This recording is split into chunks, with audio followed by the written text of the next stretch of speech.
Hey guys, Coach Namo here. Let's talk about foster caring. If you want to be a foster carer, it's not a bad thing. Just know that it's not also an easy thing, because you tend to, go through a lot. A lot of your privacy is not private. You have to talk about so many things about yourself within the application process anyways. And the application process can take up to 8 months plus, depending on whether there's lots of information that's needing to be collected from the agency that you choose to do foster care with. Now, for me, I foster cared before with a previous partner when I used to date, and then as a solo mom also I'll be foster caring. I know it would be different to foster care as a single mom or as a single parent in general, or as a single person, compared to having a husband or a partner, because you have two hands, not just one. Now, remember not to burn yourself out, because let's say if you have 2 to 3 children and you have another extra child in your life, that could be difficult for you. So make sure you have a balanced life. These foster care agencies have other carers also to take care of the foster care that you have on weekends, fortnightly maybe sometimes, because if you're constantly with children, I work with children all the time as well. So if you're constantly around children, taking care of them, cooking, being the counselor, you burn out.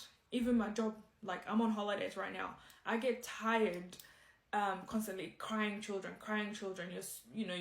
You're fixing everyone's emotions, and as a single parent, you don't have that time for yourself to also, when you're busy, you don't have that time to say, oh, I'm tired, I just need time alone, unless you take a holiday, unless you get someone to look after the foster child and your own child. If you have your parents, your sisters, your family members, they can also go and stay there every now and then. So it's important to have balance. Another thing is to not get too attached to these foster care children, because some of them are in your care for short term and not long term.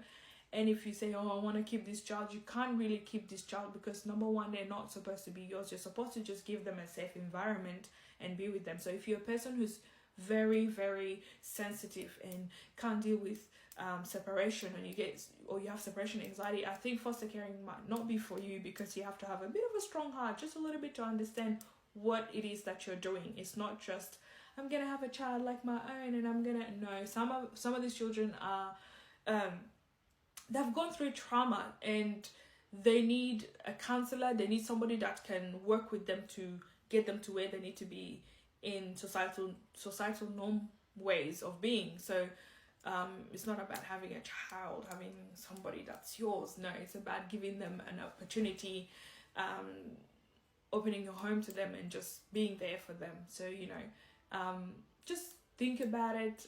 Even the journey of becoming a foster care gives you time to really reflect and do your own research on what it might look like when you are a foster care parent, and things like that. So do lots of research, what to expect. You yourself might end up needing some counseling.